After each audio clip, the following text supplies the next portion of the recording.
ഇതിൻ്റെ അവിടുന്ന് കിട്ടിയ വിത്താണ്. കാരണം ഇത് ഒരുപാട് വലുതാകാനുണ്ട്. അങ്ങനെ ഇത്രയും ഒരുപാട് പയറുകൾ പറിച്ച് ഇങ്ങനെ ഒരുപാട് സംഭവങ്ങൾ. കാരണം നമ്മുടെ ഫസ്റ്റ് എല്ലാവരും തന്നെ വളരെ നല്ലൊരു വിത്താണ്. ഇത്രയും നല്ലൊരു സംഭവം. നമ്മളെ സ്നേഹിതൻ റെസിഡൻസിന്റെ ഈ വിത്ത് നല്ല സൂപ്പർ വിത്തല്ലേ? നല്ല വിത്തല്ലേ? നല്ല വിളവെടുപ്പാ.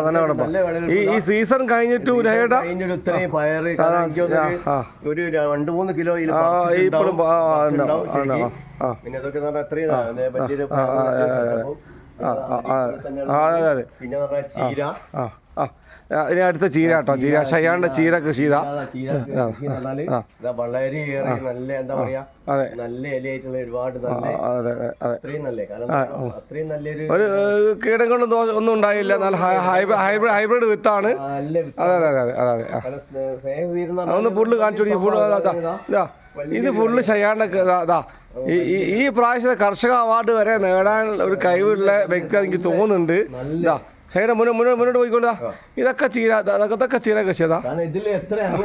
കൊടുക്കാനുള്ള സാധനം ശരിക്കും അങ്ങനത്തിന് വേണമെങ്കിൽ വരെ കൊടുക്കാനുള്ള വേണമെങ്കിൽ ഇത് ശരിക്കും 4 ഇല ഉണ്ടെങ്കിൽ ഷൈയുടെ മരം എന്ന് വെച്ചാൽ ഇതേ ഷൈയുടെ മരം എന്ന് വെച്ചാല് 2 ഇല പരിപ്പും ഒരു പരിപ്പും കറിയും.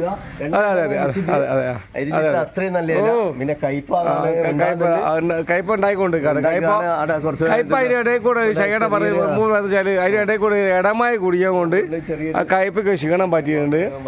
ഇതെന്താ ചേട്ടാ? അതെന്താ ചൊരങ്ങി എന്താ വെള്ളരിയൊക്കെ ഉണ്ടായിക്കൊണ്ട് എല്ലാം ഉണ്ട്. നല്ല പ്രത്യുത്പാദന ശേഷിയുള്ള വിത്താണ് കിട്ടിയെന്ന ചേട്ടൻ പറയുന്നത്. നല്ല മഴേന്റെ ചെറിയ ക്ഷീണം പറ്റിയിട്ടുണ്ട്. അപ്പൊ അതുകൊണ്ട് ചെറിയൊരു കയ്പ ഉണ്ടായിക്കൊണ്ടിരിക്കാന്ന് മുന്നോടി മഴ ഉണ്ടായതുകൊണ്ട് ചെറിയ പ്രയാസം ഉണ്ടായെന്നാ പറയാം. വെണ്ടമറ ഉഷാറുണ്ട്. വെണ്ടമറ ഉഷാറുണ്ട്. നല്ല മരാണ്. വെണ്ട ഒരുപാട് പറിച്ച് കഴിഞ്ഞിക്ക് ഈ വിഷുവിനുള്ള വെണ്ടൊക്കെ മാക്സിമം ഇവിടെ കിട്ടിയിട്ടുണ്ടാവും. ഈ വിഷുവിനുള്ള വെണ്ടൊക്കെ ഇവിടെ കിട്ടി. സാമ്പാറൊക്കെ വെണ്ട കിട്ടിയിട്ടുണ്ടാവില്ലേ? അതെ. ഓക്കെ. കുറച്ച് നല്ല കായ് ഉണ്ടാകുന്നുണ്ട്. നല്ല അടിപൊളി മരം. ഇപ്പോഴും ഉഷാർ നിൽക്കുന്നുണ്ട് അല്ലേ? എന്ത് വള ചേട്ടാ? എന്ത് വളാണ് ഇനി ചെയ്യുന്നത്? ഇംഗ്ലീഷ് ഒന്നുമില്ല, ഫുള്ള് ജൈവവളം. ഓക്കെ. ഇതൊരു മാതൃകയാണ് നമ്മൾ. എന്തായാലും ഈ ജൈവവള കൃഷി ഈ ഷയ്യാണ്ടതാ നമ്മൾ കാണിച്ചല്ലോ. ഈ ഷയ്യാണ്ട് ഈ ജൈവവള കൃഷി നമ്മൾ മാതൃകയാണോ? കുറ്റം പറഞ്ഞോളൊക്കെ ഉണ്ട്. ഇതൊരു മാതൃകയാണുമ്പോൾ നമ്മളൊരു റെസിഡൻസിന്റെ ഒരു വൻ വിജയം ആട്ടത്. എന്തായാലും ഓക്കെ. എല്ലാവരും ലൈക്ക് ചെയ്ത് കൊടുക്കട്ടോ. എന്തായാലും ഓക്കെ.